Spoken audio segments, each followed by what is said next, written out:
ఈ పరాభావనామ సంవత్సరంలో ద్వాదశ రాసుల వారికి ఏ విషయాల్లో పర్టికులర్గా జాగ్రత్తగా ఉండాలి, ఏ విషయాల పట్ల మీరు కొత్త కొత్త అవకాశాలు అందిపుచ్చుకోవాలి అనేటువంటి విషయాలు చెప్తుంది నేనైనప్పటికీ చెప్పిస్తుంది సాక్షాత్ లలిత అమ్మవారిగా భావిస్తూ, తులవారికి గనక చూసుకున్నట్లయితే ప్రధానంగా రాశి నుంచి లాభంలో కేతువు, పంచమంలో రాహువు, 6వ స్థానంలో మంచి ప్లేస్లో గురువు శని ఉన్నాడు.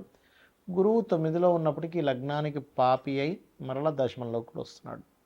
మరి దీనివల్ల కలిగేటువంటి ఫలితాలు ఏమిటి, ఏ దేవత ఆరాధన చేసుకోవాలి, అలాగే ఏ విషయాల పట్ల మీరు జాగ్రత్త వహించాలి అనేటువంటి అంశాలు చెప్తుంది నేనైనప్పటికీ చెప్పిస్తుంది సాక్షాత్ లలిత అమ్మవారిగా భావిస్తూ, ఆ లలితాంబిక అమ్మవారి యొక్క అనుగ్రహం మీకు పరిపూర్ణంగా కలగాలని మనస్ఫూర్తిగా కోరుకుంటూ, ప్రధానంగా ఇక్కడ గమనించుకున్నట్లయితే మీకు ఎప్పుడైతే పంచమంలో రాహు ఉన్నాడో ఈ సంవత్సరం ఆల్మోస్ట్ నవంబర్ వరకు ఉంటాడండి. తులవారికి రాజకీయ నాయకులకి మంచి ఫలితాలు ఇస్తాడు అక్కడ రాహు పంచమంలో ఉన్నందుకు. కాకపోతే గర్భం దాల్చిన వాళ్ళు, అంటే కొంతమంది చూడండి ప్రెగ్నెన్సీస్, ఐవీఎఫ్లని, ఐయుఐలని రకరకాల మార్గాల ద్వారా చేస్తూ ఉంటారు కదా.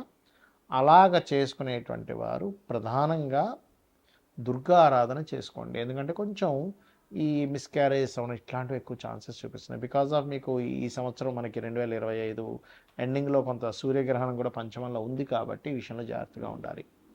అలాగే మీకు మరలా మార్చి 13వ తేదీ నుంచి చంద్రగ్రహణం వస్తుంది. దానివల్ల ఏమిటి అంటే కొంచెం అన్ని రకాల లాభాలు ఇస్తాడు. ఎందుకంటే తులాలగ్నం వారికి ఈ చంద్రగ్రహణం అయితే ఈ పరాభావనామ సంవత్సరంలో రాజకీయ నాయకులకి, సినిమా ఫీల్డ్ వాళ్ళకి చాలా బాగుంటుంది. ఈ రంగాల్లో ఉండేవాళ్ళు తులారాశి అయితే, ఎందుకంటే తులవారికి సర్వసాధారణంగానే కాస్త ఈ యొక్క అంటే క్రియేటివ్ రిలేటెడ్ మీద ఎక్కువ అవగాహన ఉంటుంది. అదేవిధంగా ఫైనాన్షియల్గా చూసుకుంటే ఎప్పుడైతే గురువు దశమంలోకి మారుతాడో, కర్కాటక రాశిలోకి వస్తాడో, అక్కడ నుంచి ఫైనాన్షియల్గా చాలా బాగుంటుందని చెప్పుకోవచ్చు. 6వ స్థానంలో ఉండేటువంటి శని ఎఫర్ట్స్, మీరు ఏదైతే జాబ్స్ కోసం పెట్టే ఎఫర్ట్స్ ఉంటాయో ఎఫర్ట్స్ బాగా కలిసి వస్తాయి. లాభస్థానంలో కేతు ఉన్నందుకు ఆయుర్వేదం రంగాల్లో ఉండేటువంటి వారికి, మెడికల్ రంగాల్లో ఉండేటువంటి వారికి, జనరల్ మెడికల్లో ఉండేటువంటి వారికి కూడా కొంత అనుకూలమైనటువంటి వాతావరణం లభించనుంది. అయితే వివాహం కోసం చేసే ప్రయత్నం జూన్ తర్వాత నుంచి ఫలిస్తుందని చెప్పుకోవచ్చు. జూన్ తర్వాత నుంచి కొంత ప్లేసెస్ మారడము, ఉద్యోగరీత్యా ప్రదేశాలు మారడం వల్ల కూడా మీకు అనుకూలత ఉంటుంది, గుర్తుపెట్టుకోండి. అయితే మీరు ఎంత దుర్గాదేవి నామాన్ని స్మరిస్తూ ఉంటే, రాహుగ్రహం దగ్గర దీపారాధన, గురుగ్రహం దగ్గర కూడా దీపారాధన చేయండి. చేసినట్లయితే ఖచ్చితంగా మీకు బాగుంటుంది. ఇక్కడ ఏంటంటే ప్రతి ఒక్కరికి కూడా సంవత్సరం మారింది, నూతన సంవత్సరం వచ్చింది, ఇక్కడి నుంచి అయినా సరే లైఫ్ బాగుంటుందా అని చెప్పి ఆశపడుతూ ఉంటారు. మనిషి అభివృద్ధి అవ్వడానికి పడేటువంటి ఆశ ఎప్పుడు కూడా తప్పు కాదు. అయితే ఇక్కడ మీరు అర్థం చేసుకోవాల్సింది ఏంటంటే, ఎంతసేపు కూడా ఏలినాటి శని, సర్పదోషం ఉంది, ఇవి ఒకటే కాదు, మీ పర్సనల్ చార్ట్లో గ్రహాలు ఏ రకంగా ఉన్నాయి, అంటే లగ్నం ఎలా ఉంది, లగ్నాన్ని బట్టి మీ ఎదుగుదల చెప్తుంది. మీ ధనాధిపతి ఎలా ఉన్నాడు, అంటే సెకండ్ హౌస్ శుక్రుడి యొక్క పరిస్థితి ఎలా ఉందనేది క్లియర్గా తెలుసుకోవాలి. దాన్ని బట్టి ఏమవుద్దంటే మీకు ఎందులో ధనయోగం ఉంది, ఏ రూపంలో మీరు ప్రయత్నం చేస్తే బాగుంటుంది, ఎప్పుడు మీకు రైట్ టైం, ఇవన్నీ కూడా తెలుస్తాయి. అలాగే మీరు చేసే ప్రయత్నాలు 3వ స్థానం. మీరు ఇక్కడ ఏంటంటే వాస్తు కూడా మనకు ప్రభావం చూపిస్తుంది. జాతకం బాగుందండి, వాస్తు బాలేని ఇంట్లోకి వెళ్ళానంటే ఏమవుతుందంటే కుండలో వాటర్ పోస్తున్నాము, కానీ కుండకి చిన్న చిల్లుంటే ఏమవుతుంది, కింద నుంచి వెళ్ళిపోతూనే ఉంటాయి. అలాగే వాస్తు బాగోనప్పుడు ఏమవుతుందంటే మీరు ఆ ఇంట్లో ఉన్నప్పుడు మీకు ఇబ్బంది కలుగుతూ ఉంటుంది. ఇక్కడ ఏంటి, మీరు ఏ డైరెక్షన్లో ఉండే ఇల్లు తీసుకోవాలి, ఎప్పుడు మీరు ప్రాపర్టీ తీసుకొని బాగుంటుంది, అసలు మీ పేరు మీద తీసుకోవచ్చా తీసుకోకూడదా, ఇవన్నీ తెలుసుకోవాలి ఇంట్లో. దాంతోపాటు ఇంట్లో ఏదైనా బాత్రూమ్స్ కొంతమందికి తెలియక ఫైనాన్షియల్గా ఎందుకు ఇబ్బంది వస్తుందంటే, ఉత్తరంలో బాత్రూమ్లు ఉంటాయి, ఉత్తరంలో డార్క్ కలర్స్ ఉంటాయి, అంటే మనకి yellow, cream, red colours, pink colours ఇట్లాంటివి ఉత్తరంలో ఉంటే అవాయిడ్ చేసేసి కంప్లీట్ వైట్ కలర్ ఉండేలా చూసుకోండి, ఖచ్చితంగా బాగుంటుంది. అలాగే మరొక విషయం ఏంటంటే, ఇక్కడ సంతాన అభివృద్ధి ఎందుకు కావట్లేదు, పంచమ స్థానం, రుణము, రోగము, శత్రుత్వం, ఇవి ఎక్కువగా ఇబ్బంది పెడుతూ ఉంటాయి. వీటికి సంబంధించిన పరిస్థితి ఏమిటి. అలాగే మరొక విషయం ఏంటంటే, ఇక్కడ వివాహం అయ్యే సమయం, వివాహం 2 వివాహాల యోగం ఏదైనా ఉందా, అసలు వివాహ జీవిత భాగస్వామితో వివాహం విషయంలో ఎందుకు ఇద్దరి మధ్యన సరైన కమ్యూనికేషన్స్ ఉండట్లేదు, ఎందుకు మీ ఇద్దరి మధ్యన మాటిమాటికి ఏదో గొడవలు జరుగుతున్నాయి, ఇవన్నీ కూడా మీ పర్సనల్ చార్ట్లో వెరీ క్లియర్గా ఉంటుంది. కాబట్టి ఈ యొక్క అంశాలలో మీరు కనుక ప్రయత్నం చేసినట్లయితే దాన్ని తెలుసుకొని ఖచ్చితంగా సక్సెస్ ఉంటుంది. అదేవిధంగా వివాహం తర్వాత ఉదాహరణకి వివాహం ఈ సంవత్సరం లేదు అనుకున్నప్పుడు ఆ టైం వేస్ట్ అవుతుంది.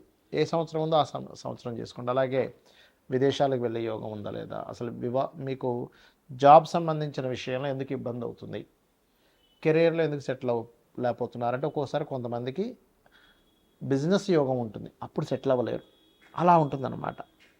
అయితే ఇక్కడ మరొక విషయం ఏంటంటే ఈ సంవత్సరం ప్రధానంగా మీరు ఈ ఆదాయము వ్యయము రాజభుజం అవమానాలు వీటికంటే కూడా ఒకటే గుర్తుపెట్టుకోండి, మీకు ఆదాయం బాగా రావాలి. ఓం సంపత్కరీ సమారూఢ సింధుర వ్రజ సేవితాయ నమః అని మంత్రం చేసుకోండి. అప్పులు ఎక్కువగా ఉన్నాయి, ఓం అపర్ణాయ నమః అని మంత్రం చేసుకోండి. బిజినెస్లో ఇంప్రూవ్మెంట్స్ రావాలి, ఓం ఇంద్రగోప పరిక్షిప్త స్మరతూనా భజంగికాయ నమః. అయితే ప్రతిదీ కూడా 45 మినిట్స్ చేయండి. చాలామంది ఏం చేస్తారంటే 5 నిమిషాలు చేశానండి నాకు రిజల్ట్ రాలేదంటారు. చిన్న ఎగ్జాంపుల్ చెప్తాను. అన్నం పొయ్యి మీద కుక్కర్ పెడతాం, 20 మినిట్స్ పడుతుంది కరెక్ట్గా మీకు అది ఉడకడానికి. 5 నిమిషాల్లో నాకు ఉడకాలంటే ఉడకదు. అలాగే ప్రతిదానికి కూడా ఒక ఎనర్జీ ఫామ్ అవ్వడానికి ఒక సమయం పడుతుంది. అలా మీరు ఒక 45 నిమిషాలు కనుక చేయగలిగితే ఖచ్చితంగా దాని ప్రభావం అనేటువంటిది ఉంటుంది మీ మీద. అదేవిధంగా ఈ సంవత్సరం మనకి నవనాయకుల్లో తీసుకుంటే కూడా రాజు, మంత్రి, సేనాధిపతి, అర్ఘ్యాధిపతి ఇలా వీళ్ళు ఒక్కొక్కరు ఒక్కో దానికి అయినందుకు గురువు రాజయ్యాడు. జూపిటర్ యొక్క పరిస్థితి బాగోలేదు. నేను గతంలో చాలా రోజుల క్రితం చెప్పాను, 2-3 నెలల క్రితం కూడా చెప్పాను గురు రాశిలో శని ఉన్నాడని. దీనివల్ల అనేకమైనటువంటి జన నష్టం ఉంది. కాబట్టి విదేశాల్లో ఉండేటువంటి వారు మరింత జాగ్రత్తగా ఉండాలి. అది యుద్ధాల వల్ల అనుకోండి, కొన్ని రోగాల వల్ల అనుకోండి, విశేషమైనటువంటి జన నష్టం జరగనుంది, గుర్తుపెట్టుకోండి. ఇది ఆల్రెడీ మనం మనకి ఎప్పుడు డిసెంబర్ ఫిబ్రవరి టైంలో కూడా మనం చెప్పాము. కాకపోతే ఎందుకంటే ఇప్పుడు నెక్స్ట్ కొత్త సంవత్సరానికి కూడా ఈ యొక్క గురువే రాజు అవుతున్నాడు. అదేవిధంగా నీర్సాధిపతి కూడా గురువు అవుతున్నాడు.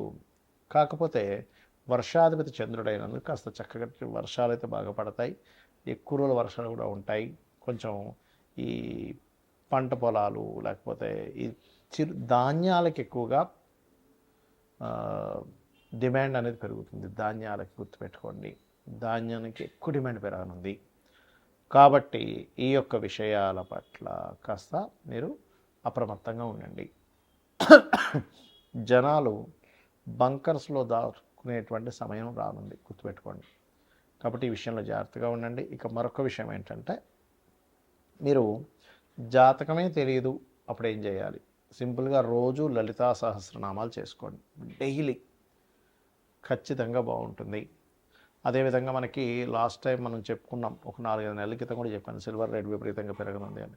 మరలా బంగారం సిల్వర్ రేట్లు ఒక రేంజ్లోకి వెళ్ళనున్నాయి, గుర్తుపెట్టుకోండి. ల్యాండ్ రేట్స్ కూడా విపరీతంగా పెరగనున్నాయి. కాబట్టి రెగ్యులర్గా లలిత చేసుకోండి, అన్ని విధాలా మీకు బాగుంటుంది. శ్రీమాత్రే నమః.